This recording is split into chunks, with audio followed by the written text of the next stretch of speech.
The Sword of Khaine is probably the most powerful weapon in the Warhammer world, rivaled only perhaps by Galmaraz, the weapon of Sigmar, or the axes of the dwarven ancestral gods, though barely. Today we will explore the lore behind the Sword of Khaine from the beginning to the end of the Warhammer world in a two-part episode. The Sword of Khaine was forged by the smith god of the elven pantheon Vaul for Khaine, the god of murder and essentially war of the elves. Forged with the help of the fiery breath of Draupnir, father of dragons according to elven legend, the blade took more from him that is kind, the fate of it is forever bound to the elves. It was to be given to the god of murder, but was later given to the Eldar hero, Eldanish, who was considered a god among the elves. The story goes on like this. It was the beginning of the Second Age, and Khaine had both Cornus and Isha locked in his dungeons, where he subjected them to endless torments. Not even Asurion, the creator god and leader of the elven pantheon, Khaine's older brother, knew how to end their torture until Vaul made a deal with Khaine for their release. Vaul promised to himself forge 100 godly swords before the next moon of Khaine. However, at the end of the term, there were only 99 swords, so Vaul snuck in a mortal sword to hold onto his commitment. The deception worked long enough for Ishan Kurnas to be freed and returned to their respective kingdoms. By the end of their recovery, Khaine realized the deception and turned his wrath on the world, destroying everything in his wake, that not even the great Asurian dared face him. The 99 swords were put to destructive use by Khaine, and for a moment all seemed lost. It was then that Vol forged the last remaining sword, meant to be more powerful than the rest, embedded with the essence of death and hate, and fury of both gods and demons alike. With this sword came all the power of the gods, but also greed for death that could reach mortals and gods alike. The gods feared the sword more than they did Khaine, thus the Widowmaker was born. The greatest elven hero of all time compared to an Aryan, Eldanish knelt before the gods and offered to be the bearer of the sword. The gods warned him that the sword not only destroys the essence of his enemies, but also the one who wields it, having the ability to corrupt his soul with all the destruction and hate of the world. Nevertheless, he earned the respect and admiration of the gods by choosing to go on wielding the sword to face Khaine in battle. At the desolation of Khaine was broken from his fury and laughed when he first saw the mortal approach him. His laughter faded when he saw the sword he held in his right hand and saw his death reflected back to him. The fight commenced with Khaine using all 99 swords of Vaul against Eldanish, who successfully broke most of them. When each sword was broken, the same reality was broke.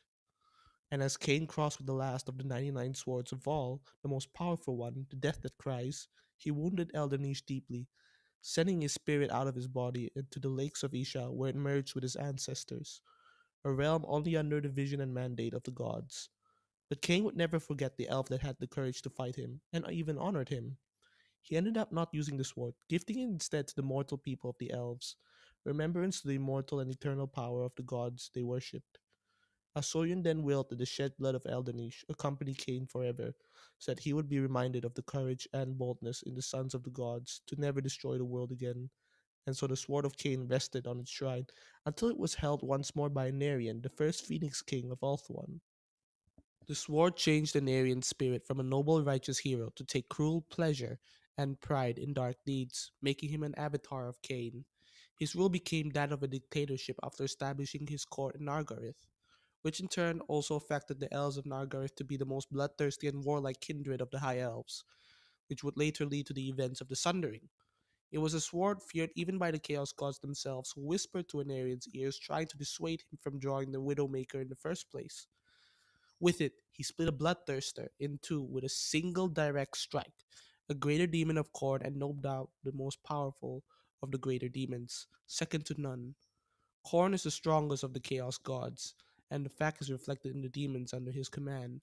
Not even Sanich's Keeper of Secrets, who are his greater demons, could defeat them, and Anarian too slayed a greater demon of Sanich, cut open a greater demon of Nurgle, bisected the arm and head of a greater demon of Slaanesh.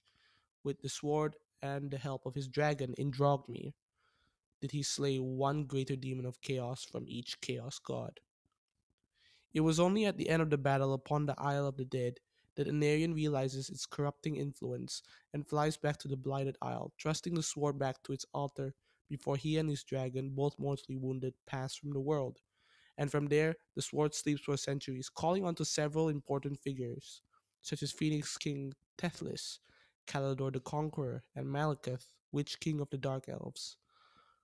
But all have been able to resist its call, except Tethlis, who is rumored to have tried to draw the weapon before he was killed by his own bodyguard for fear of unleashing a new era of death. Other rumors suggest he was killed by a Druki assassin after a number of them were sent by Malekith to ensure that no one draws the sword after one of his failed invasions of Ulthuan. The sword takes on a different form with each person to come within sight of it, appearing to Malekith as a royal scepter, to Tethlis as a spear, and to Anarion as a sword. There in its shrine, it waited until it was finally drawn once more during the end times, which I'll cover in another video. In the meantime, thank you for watching, and I hope to see you guys in the next video. If you want to stay up to date with my videos, then subscribe.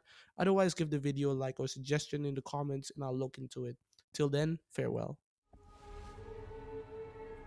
The twin-tailed comet is oft seen as an omen, but this time its wake brought great peril.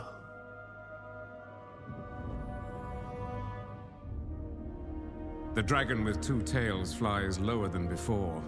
Its trail disturbs the vortex. I have felt a change in the winds of magic. Then write it, brother. Lead the mages of Safari. Bring all in the White Tower to bear if you must. Such lore is currently beyond us. I suggest a scrying ritual in the pool of Isha. It may provide us with the answer. Such a ritual requires fragments of fallen waystones. Far more than we have. Then we find more. Make ready your ritual, Loremaster Talarian. You will have your fragments. I shall start the search in Lustria. Lustria? My brother will search here, in Ulthuan. Why do you care so much about the greater world? Why do you not? Stay here, brother. Protect Ulthuan. But I venture beyond our borders. And while you meddle in far-flung continents, I will ensure you have a home to return to.